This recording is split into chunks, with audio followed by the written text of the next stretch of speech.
कि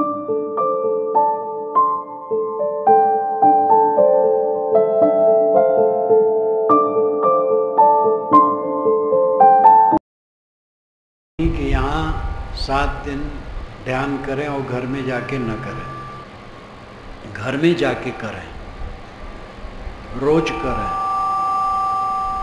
और अगर 2 बार करें तो और अच्छा है, नहीं तो 1 बार करें। जीवन में सुख और दुख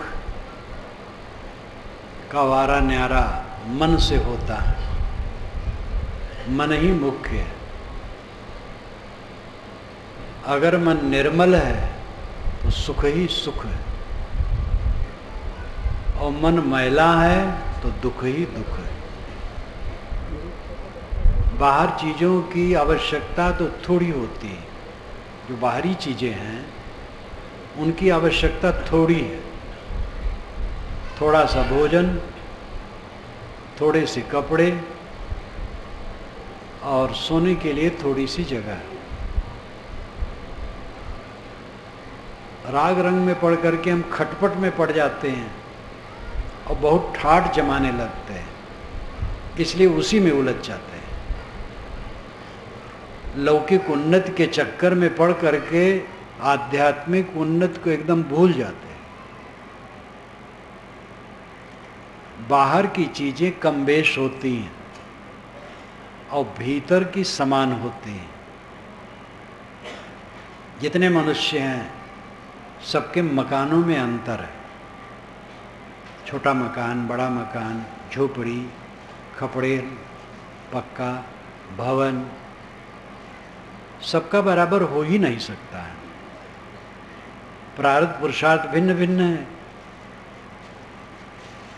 उसमें सबका बराबर नहीं होगा। इसलिए दूसरे को देख करके उस प्रकार तृष्णा करना मन को उलझाना है। सबका शरीर एक समान नहीं है, बुद्धि एक समान नहीं है, कर्म संस्कार एक समान नहीं है, प्रतिभा एक समान नहीं है, फल भोग एक समान नहीं है।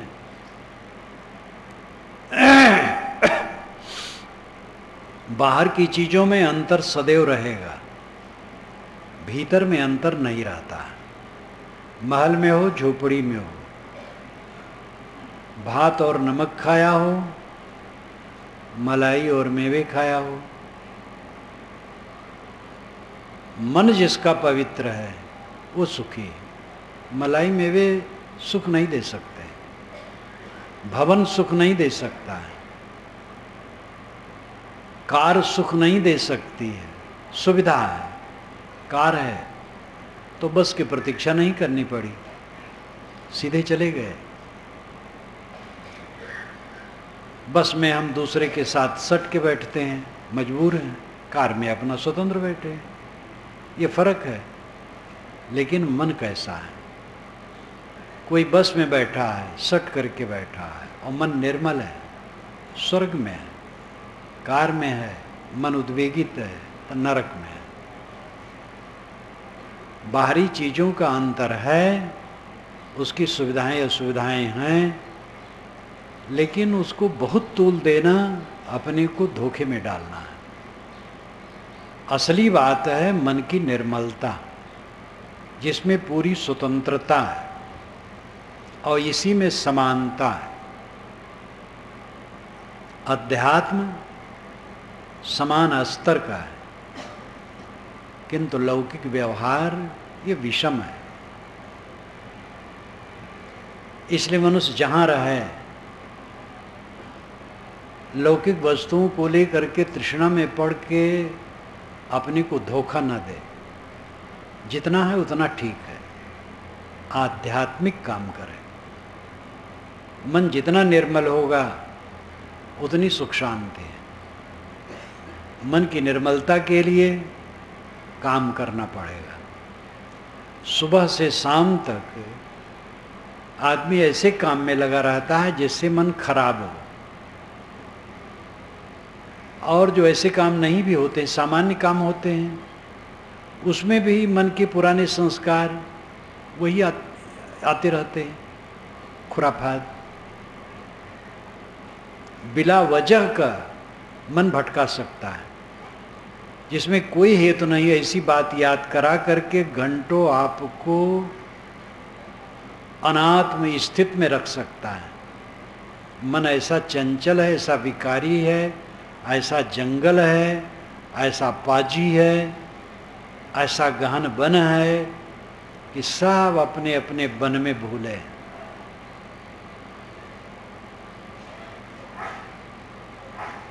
इस मन के वन को काटो, मन के रोग को काटो, मन के विकारों को काटो।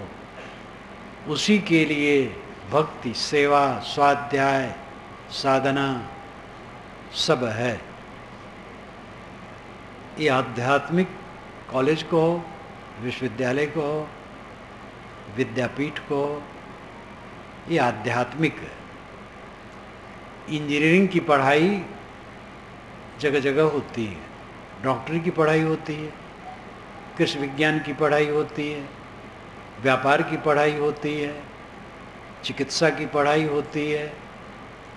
पढ़ाई के बहुत से विभाग हैं, वह सब मूल्यवान है अपनी जगह पर, लेकिन आध्यात्मिक पढ़ाई सबको जरूरी है। चिकित्सा वालों को भी, कानून वालों को भी, शासन वालों को भी, राजनेताओं को भी, व्यापारी को भी, कृषक को भी, मानव मात्र के लिए ये अनिवार्य विषय है। डॉक्टर के लिए वकालत अनिवार्य नहीं है, कर भी नहीं पाएगा, दोनों नहीं कर पाएगा। कोई कृषि में पूर्ण रूप से लगा है, वो व्यवसाय नहीं कर पाएगा। व्यवसाय में ठीक से लगा है तो कृषि का काम नहीं कर पाएगा। तो कोई एक एक पॉइंट पकड़ लेना है और जीवन निर्वाह के लिए करना है। लेकिन सबके लिए जो अनिवार्य है वो आध्यात्मिक है। आध्यात्मिक उन्नति के बिना किसी को शांति नहीं मिल सकती, और शांति के बिना सुख नहीं है। ऐसा जीवन जीने की जरूरत है जिसमें मन की निर्मलता निरंतर बनी रहे। जीवन यात्रा में अनेक प्रकार के लोग मिलेंगे, अनेक वस्तुएं मिलेंगी, अनेक परिस्थितियां मिलेंगी, अनेक घटनाएं घटेंगी। उन सभी में कहीं भी विचलित न होना, कहीं भी बह न जाना, अपने को संभालना, ये कर्तव्य है। अचानक प्रिय व्यक्ति छूट जाता है, जिसके लिए सपने में भी आभास नहीं, अचानक हो जाता है। देखो आज अभी मुझे बताया गया कि आप लोग तो अखबार पढ़ते हैं, जाने होंगे, अभनपुर के पास एक मंत्री जी जा रहे थे, गाड़ी फिसल गई, उलट गई, जल गई, उसमें सब के सब चल गए। हवाई जहाज की घटना हो गई, कोई मरा नहीं। और मोरारजी देसाई तो एकदम बिल्कुल साफ पाक। जब हवाई जहाज नीचे आई, वो उतर करके एक किसान का घर था, उसके खाट पर जा कर के बैठ गए। तो कभी ऐसी घटना घटती है हवाई जहाज की? नहीं तो नहीं, सब के सब भस्म हो जाते हैं। अभी 1-1.5 महीने के पहले विदेश में एक घटना घटी, 200 लोग हवाई जहाज में थे और हवाई पट्टी पर हवाई जहाज उतर गया था, लेकिन वर्षा के नाते फिसल गया। तो हवाई जहाज के ऑफिस के भवन से ही टकरा करके भस्म हो गया और सब के सब मर गए। यहाँ कार की दुर्घटना तो हवाई जहाज की दुर्घटना की याद दिलाती है। कब कहाँ क्या हो क्या पता है। भजन करो भगवान के, विलम्ब करो ना कोई, ना जाने इस जीव को कौन घड़ी का हो। यह मंत्र मैंने सुना था, शायद 57 की बात है। मैं लखनपुरी में था, जो बस्तर से सटा हुआ है। लखनपुरी बाजार में उधर मुड़पार इत्यादि से लौट करके आया था। मेरे साथ एक साधु था और एकांतवास में मैं उधर रहा था। उसके पास पश्चात लौटा था, छत्तीसगढ़ में आना था। तो लखनपुरी में हमारे भक्त हैं, उनके यहाँ रहा।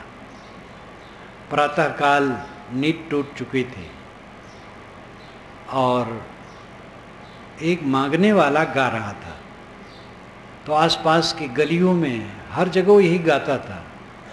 तो मिनटों उसको मैं सुनता रहा। भजन करो भगवान के, बिलम करो ना कोई, ना जाने इस जीव को कौन घरी का हो।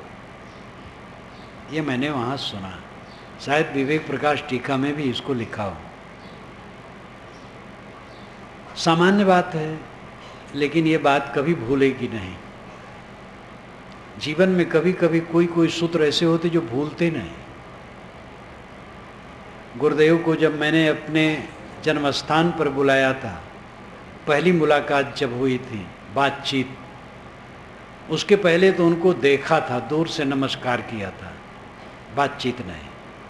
लेकिन जब बातचीत हुई तब उनको कहा, गुरुजी आप मेरे घर भी आइए। तो गए, तो साथ में विमल साहब थे, उन्होंने घर में जाके भोजन बनाया।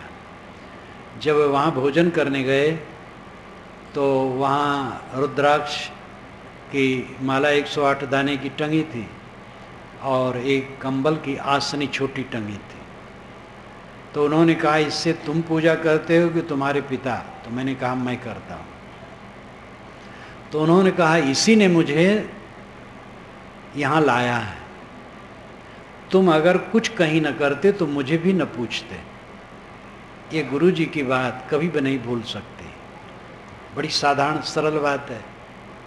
आदमी भक्ति में है, कहीं कुछ करता है तो आगे भी बढ़ता है। तो कभी कभी कोई वचन ऐसे होते जो कभी भूलते नहीं। भजन करो भगवान के, बिलम करो ना कोई, ना जाने इस जीव को कौन घरी का हो। भगवान का भजन करो। भगवान कौन है? भग्न कर दिया वान जिसने, वो है भगवान।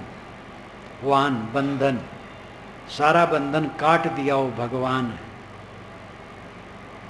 ऐसे पवित्र आत्मा की सेवा करो, सत्संग करो और फिर स्वयं ऐसे बन जाओ, स्वयं अपने वान को भग्न करो, अपने बंधनों को काटो। परमात्मा का भजन, ब्रह्म का भजन क्या है? ये परम आत्मा आत्मा ही है, अलग नहीं। ब्रह्म आत्मा के अलावा, जीव के अलावा कहीं नहीं। जीवो ब्रह्मैव न परः, ये वेदांतियों की घोषणा है। जीवो ब्रह्मैव न परः, जीवः ब्रह्म एव न अपरः। जीव ब्रह्म ही है, दूसरा नहीं। वेदांतियों ने भी कहा। सदुर कबीर की घोषणा तो आप जानते ही हैं। कस्तूरी कुंडल बसे, बिग ढूंढे बनवाए, तैसे घट घट राम है, दुनिया जानत नाय। परमात्मा ब्रह्म, राम, भगवान, परम तत्व, मोक्ष, निर्वाण, कल्याण, सतलोक, शिवलोक, गोलोक, जनलोक, तपलोक, स्वर्गलोक, इन सारे बड़े बड़े शब्दों का जो मतितार्थ है, अंतिम में प्रयोजन है, वह आपका अस्तित्व है। और वह अस्तित्व जब निर्मल स्थिति में हो, निर्मल है, शुद्ध चेतन, उसमें कोई विकार नहीं। मन विकारी है, सारा काम मन पर करना है। मन को ठीक कर लो। स्वरूप तो शुद्ध ही है। प्राप्त जीवी इच्छा नहीं, केवल हंत छुड़ाओ। निज स्वरूप लख दयाजुत परम दीन जानी अपनाओ। परम पारखी संत श्री रामराज साहब कहते हैं, जीव को प्राप्त करने की कुछ इच्छा नहीं करना है, केवल अहंकार छुड़ाना है। पतंजल महाराज ने योग दर्शन में कहा है, पुरुष जैसे शुद्ध है, वैसे जब चित्त शुद्ध हो जाता है तो कैवल्य की प्राप्ति हो जाती है। पुरुष यानी आत्मा, आत्मा स्वभाव से ही शुद्ध है, उसमें कोई विकार नहीं। ये चित्त विकारी है, चित्त को ही शुद्ध करना है। इसलिए मोक्ष कोई कार्य नहीं है, मोक्ष का कोई कारण नहीं है। कारण होगा तो उसका कार्य हो जाएगा मोक्ष, और कार्य सदैव नाशवान होता है। मोक्ष या निर्वाण कोई कार्य नहीं है। ये पारखी वचन, वेदांत वचन और बुद्ध वचन और जैन वचन सबसे ये मान्य है। तथागत बुद्ध ने भी धम्मपदम में कहा है कि निर्वाण कोई कार्य नहीं है, क्योंकि उसका कोई कारण नहीं। पतंजलि ने भी ये कारण होगा, कारण से कार्य होगा तो कार्य नाशवान होगा, बनेगा बिगड़ जाएगा। आत्मा शुद्ध बुद्ध ही है। मन के मैल को धो देना है। मन का मैल धुल गया, बस कैवल्य है। मोक्ष पाना नहीं है, मोक्ष निर्मित नहीं होता है। मोक्ष छूटना भर है, कट जाना, बंधन कट जाना। मोह माया का बंधन कट गया, बस मोक्ष है। ये काम सब करो, जितना जितना कर पाओ करो। जितना करोगे बोझा हल्का होगा। कुछ ठिकाना नहीं है किसी का, कब कहाँ शरीर छूटे। सब समय जो शरीर छोड़े रहता है उसका क्या मंगल होगा। जही मरने से जग डरे मेरे मन आनंद, कब मरी हो कब पाई हो पूरन परमानंद। ये आसक्ति के सर्वथा नाश होने पर ही अनुभव आता है। साखी को दोहरा देना अलग बात है, और झाड़ करके कह देना सभा में अलग बात है। लेकिन इस दशा में चित्त रहना निर्भय, वो पूर्ण अनासक्ति से संभव है। सब समय जब अनासक्त है साधक, तब ये दशा आती है। भय किसका, क्या छूटेगा, सब कचरा तो है। सारी लौकिक उपलब्धियों का आलंबन, आधार शरीर है, और शरीर केवल कचरा है। ट्रक से शरीर दब जाए, रगड़ जाए, तो एक टोकरी मलबा वहां निकलेगा। रपा लाना पड़ेगा, खुरच करके हड्डी, चाम, मांस, टट्टी, पेशाब, रक्त खुरच करके टोकरी में रखना पड़ेगा। ये कचरा शरीर ही कचरा है, सारी उपलब्धियों का आधार। कौन सी वस्तु है बाहर जो प्रिय है? प्रियतम तो आत्मा है, अत्यंत पवित्र, न कभी बिछुड़ने वाला, न कभी अलग होने वाला। ये दुनिया के कूड़े कचड़े को कितना भी हम छाती पीटे लगाए रखें, साथ में रहने वाले नहीं। कुछ लोग बहुत दुलरुआ बनते हैं, बहुत दुलरुआ। हमारी पत्नी तो हमें इतना प्यार करती है, गोद में लिए रहना चाहती। हमारे लड़के, हमारा पति दुलरुआ दुलरवी दोनों होते हैं। कितनी देवियां भी अपने बहुत मानी हम बड़ी दुलरवी हैं, और पुरुष भी कितना माने हम बड़े दुलरुआ हैं। कुछ काम करेगा नहीं। जहां घंटी बजी मौत की, बात नहीं कर मिलेगा, प्रेमियों से बात कर ले, अचानक सब व्यवस्था बदल जाएगी। और ये सब का होना है, और निरंतर वो निकट आ रहा है, और उसको सब लोग भूले बैठे। मौत की याद करने की जरूरत है। मौत की याद जितनी होगी, हमारा मन उतना शांत होगा। आत्मा और अनात्मा के भेद को समझो।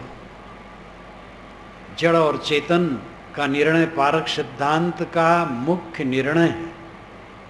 जड़ और चेतन। हमारे बड़े गुरु भाई तिलक साहब थे, वे बहुत बड़े पंडित थे, और भागवत इत्यादि कहते थे। संस्कृत व्याकरण के विद्वान थे, फैजाबाद के थे। वे साधु हो गए और गुरुजी के शिष्य हो गए। मैं घर में था, उनको मैं आश्रम में देखा बढ़ारा। फिर संयोग पड़ा कि उस गांव में गए, एक उनके भक्त के संबंधी थे, वहां गए। तब जब कोई चर्चा मेरी किया तो कह रहे भाई उनसे मिलाओ, वो तो बहुत सत्संगी है। जब मैं पता पाया तो खुद उनके पास गया, तो अपने यहाँ भी लाया, जहाँ मेरा जन्म स्थान था, रखा। दूसरे दिन चलने लगे तो मैंने कहा कि साहब मुझे कुछ ज्ञान दीजिए। उन्होंने कहा जड़ चेतन निर्णय ठीक से जो समझ लिया, अब ज्ञान बाकी कहाँ। ये बात भी नहीं भूलती, न भूलेगी। जड़ चेतन का निर्णय ठीक हो जाए, सारी भ्रांति कट जाएगी। ये जगत कोई चला रहा है आकाश में बैठा, जड़ चेतन का निर्णय न होने से ऐसा भ्रम होता है। कोई नहीं चला रहा है, जड़ चेतन के गुणधर्मों से स्वतः चल रहा है। पानी कोई बरसा रहा है, जब नहीं बरसता तो लोग हवन तर्पण और प्रार्थना में लग जाते हैं। पानी बरसने के जितने कारण हैं सब प्राकृतिक हैं, प्रकृति के नियमों से पानी बरसता है। कोई देवता पानी नहीं बरसाता है। जड़ चेतन का निर्णय हो जाएगा, पानी बरसने का झंझट की कल्पना नहीं होगी। भगवान सब कर देता है, भगवान की कृपा। भाई अब क्या करूं, ऐसा हो गया। बंबई में विस्फोट हुआ, एक लागे ट्रेन में कई जगह। भगवान की कृपा है, भगवान की प्रेरणा है। कहते भगवान की इच्छा के बिना तृण नहीं हिलता है, तो इतना विस्फोट भगवान की इच्छा के बिना कैसे हुआ। घूस बहुत बड़े बड़े लिए जाते हैं। सरकार जितना धन देती है सेवा में, विविध क्षेत्रों में, अरबों अरबों खरबों खरबों, उसका कितना हिस्सा बट जाता है आपस में, ये तो जो उसके संबंधित लोग हैं वही जाने। मैं तो सुनता हूँ, ना अखबार पढ़ पाता हूँ, ना टीवी देख पाता हूँ। उड़ी उड़ी बात आप लोगों से सुन लेता हूँ। बड़े बड़े गबन राजनेता करते हैं, व्यापारी कितना कितना आवारा न्यारा करते हैं, धर्म के नाम पर कितनी कितनी बदमाशियां चल रही हैं। एक तरफ भगवान, एक तरफ दुराचार। उपासना स्थल है, वहाँ असलहा इकट्ठा किया जाता है, तो बंदूक बम, और वहाँ मीटिंग होती है दूसरे समाज पर हमला करने के लिए। और ये सब भगवान चुपचाप देखता और सुनता और सबको प्रेरणा देता है करो, क्योंकि इच्छा, ईश्वर की इच्छा बिना तृण नहीं हिलता है। तो बम कैसे फटेगा? किसी मंदिर और मस्जिद में बम कैसे फटेगा? इतना इतना बड़ा घूस कैसे कोई लेंगे? और इतना सारा कुकर्म जो होता है बिना भगवान की इच्छा कैसे होगा? ये कोई समझ आने की बात है? एक ईश्वर सर्वत्र व्याप्त है और सर्वशक्तिमान है और सब कुछ जानता है। ईश्वर सर्वत्र है, सर्वज्ञ है और सर्वशक्तिमान है। ये हमारे पूर्वजों की शुभ कामना की कल्पना है। हमारे पवित्र आत्मा पूर्वज पुरुषों ने ये सुंदर कल्पना की कि एक ऐसी शक्ति हो जो सर्वत्र हो और सब कुछ जाने और कुछ भी कर सके, लेकिन वो गलत न करे, अच्छा करे। ये शक्ति की कल्पना है, ये बड़ी सुंदर कल्पना है। और अगर ऐसा हो तो दुनिया में तकलीफ ना हो। जहाँ दुष्कर्म होने की बात है वहाँ वो है, होने नहीं देगा। जानता है, तुरंत रोकेगा। लेकिन आप जानते हैं एक दिन कानून उठा लिया जाए तो जो बर्बादी होगी सहज समझा जा सकता है। केवल छत्तीसगढ़ के लिए उठा लिया जाए कि कल कोई कानून नहीं, तो चलना मुश्किल होगा। और वो जो व्यापक ईश्वर है वो बैठा रह जाएगा। तो हमारी कल्पना है, इसलिए हर बात पर भगवान जाने है। भगवान की ऐसी ही मर्जी थी, लोग टेक ले लेते हैं। हर आदमी, हर जीव स्वतंत्र है। कितनों वेद शास्त्र उपदेश हो, जिसके जो भाता है, निर्मल साहब ने कहा है। और वैसे कर्म करता हो फल पाता है। पूरा पद तो याद नहीं इस समय। उनकी बातें बड़ी धारदार हैं। आदमी जब तक अपने को न बदलेगा कोई क्या करेगा। जीव स्वतंत्र है, जैसी बुद्धि वैसे करता है। कर लेने के बाद फल पाता है, कहीं जा नहीं सकता। ईश्वर सर्वत्र व्याप्त है, कण कण में है। वो है नियम। जड़ और चेतन के नियमों से संसार की सारी गतिविधि चलती। यही ईश्वर का क्या व्यापकत्व का लक्षण है।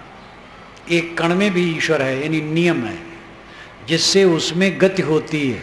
और कंकर बनता है और बड़ा कंकर हो जाता, पत्थर बनता है, लोहा बनता है, तमाम वस्तुएं बनती हैं, बादल बनते हैं, वर्षा होती है, वनस्पतियाँ उगती हैं, चारों तरफ क्रियाएं होती हैं, क्योंकि द्रव्यों में गति है। वो गति रित, वैदिक भाषा में रित है, वही नियम है, वही ईश्वर है। प्राकृतिक क्षेत्र में उनके नियम ईश्वर है, आध्यात्मिक क्षेत्र में आत्मा ईश्वर है। ये जड़ चेतन का निर्णय करो, जड़ चेतन का सही निर्णय हो जाए, कहीं भ्रांति नहीं रहेगी।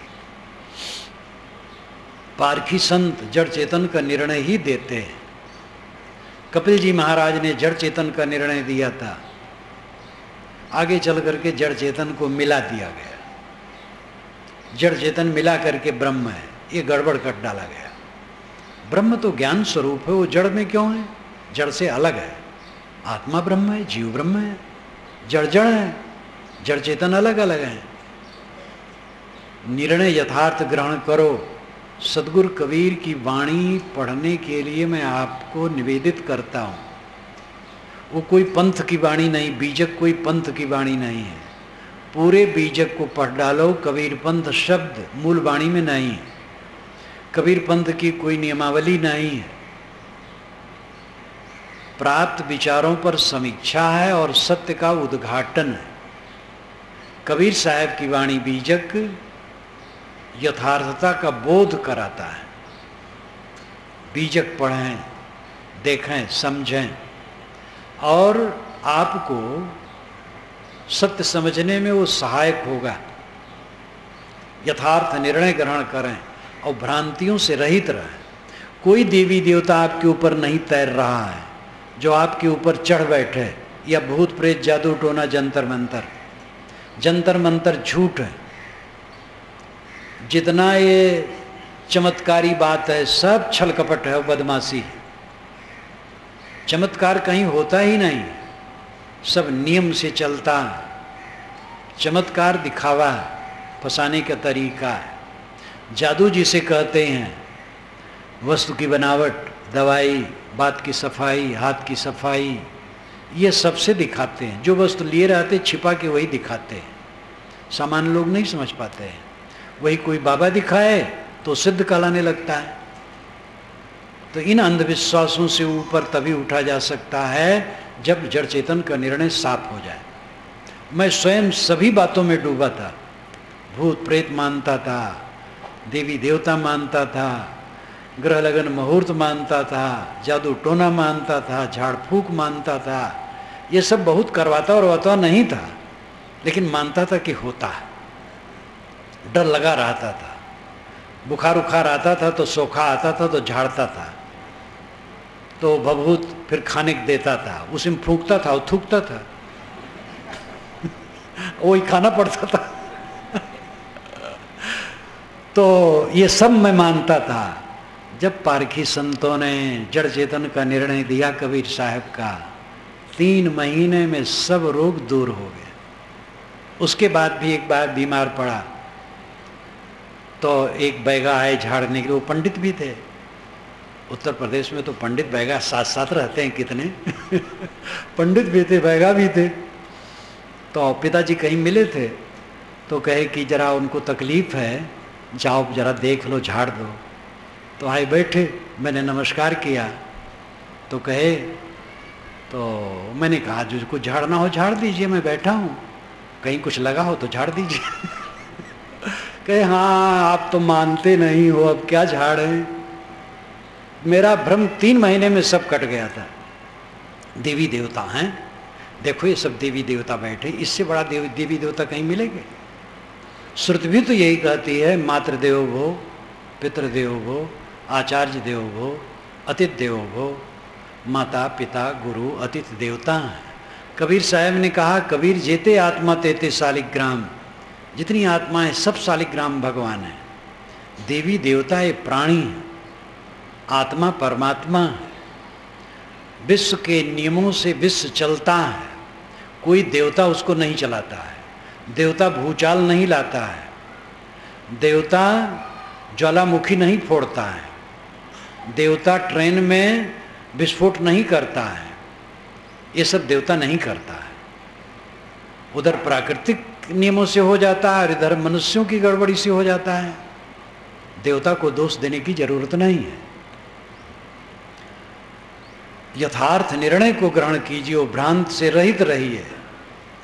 किसी दिशा में किसी दिन जाओ, कोई चिंता नहीं, दिशा शूल नाम की कोई चीज नहीं है। उत्तर दक्षिण पूर्व पश्चिम चाहे जिस दिन जाओ, जहां भूत प्रेत तो नहीं कहीं नहीं होते हैं। झाड़ फूक कभी मत कराओ, अंग फड़कने से कोई हानि लाभ नहीं होता है। ये वायु विकार से फड़कते हैं, फड़कने दो। कोई वायव्य शक्ति नहीं है जो आपका उद्धार कर दे या आपको डुबा दे। हमारी और आपकी बुद्धि, कर्म, गुण, स्वभाव, उन्हीं से झरझर करके हमें उस सुख और दुख आते हैं। हमें अपने को सुधारना है। हमारे कर्म करने में कोई प्रेरिता नहीं है। हमारी जैसी बुद्धि होती वैसे हम कर्म करते हैं, इसलिए बुद्धि सुधार की जरूरत है। इन सब बातों पर ध्यान दें। कबीर साहब की वाणी का मनन चिंतन करें। आप लोग बीजक पढ़ें, बीजक से आपको निर्णय मिलेगा। मुझे बीजक से ही निर्णय मिला सन 50 में, और सारी भ्रांतियां मेरी कटी। उस समय तो बहुत गूढ़ रूप से रहा त्रिज्यापूर्ण साहिब की, आज तो बहुत उन्हीं की कृपा से सरल कर दिया गया है। पढ़ें, मनन करें और साधना में लगें। ये पक्का समझ लें कि हमारा और आपका बंधन हमारा आपका बनाया है। भगवान की माया हमें नहीं नचाती, हमारी माया हमें नचाती है। ये भी लोग कहते भगवान की माया नचा रही है। भगवान कोई छली कपटी है? भगवान तो दयालु होता है। भगवान की माया नहीं नचाती है, हमारी माया नचाती है। हमारे मन का मोह माया, उसको हम दूर करें। हमारे मन में, वाणी में, कर्मों में जितनी त्रुटियां हैं, हमारी असावधानी, प्रलोभन, अज्ञान का परिणाम है। हमें स्वयं जीतना है, अपने विकारों को स्वयं काटना है। साधु गुरु आधार है, सदग्रंथ आधार है, साधना आधार है। इनका आधार लें, अपने को सुधारें, शांति पथ पर चलें। लड़ने वालों से लड़ें ना, बच के चलें। क्षमा, गम, संतोष, धीरज, विवेक रख करके जो चलता है, उसके जीवन में सकारात्मक उन्नति होती है। जो लड़ैया है, लड़ता रहता है, विवाद करता है, कलह करता है, दूसरे की निंदा करता है, बुराई में रहता है, कलह प्रिय है, उसका जीवन दुखी हो जाता है और उन्नति नहीं कर सकता है। इसलिए इन सब खुराफातों से बचें, सद्गुरु संतों के पथ पर चलें, अपना कल्याण करें और अपने अपने घरों में सभी जहाँ जो रहें, साधु मठ में, गृहस्थ घर में, सब साधन परायण हो, अंतर्मुख हो। अंतर्मुखता में परमानंद है। सबके अंदर में ब्रह्मधाम है, सत साकेत लोक है, स्वर्ग लोक है, सतलोक है। सतलोक बाहर नहीं, भीतर है। जब हम अंतर्मुख होंगे उसका अनुभव होगा। आपको धन्यवाद देते हुए मैं अपनी वाणी को विराम देता हूँ।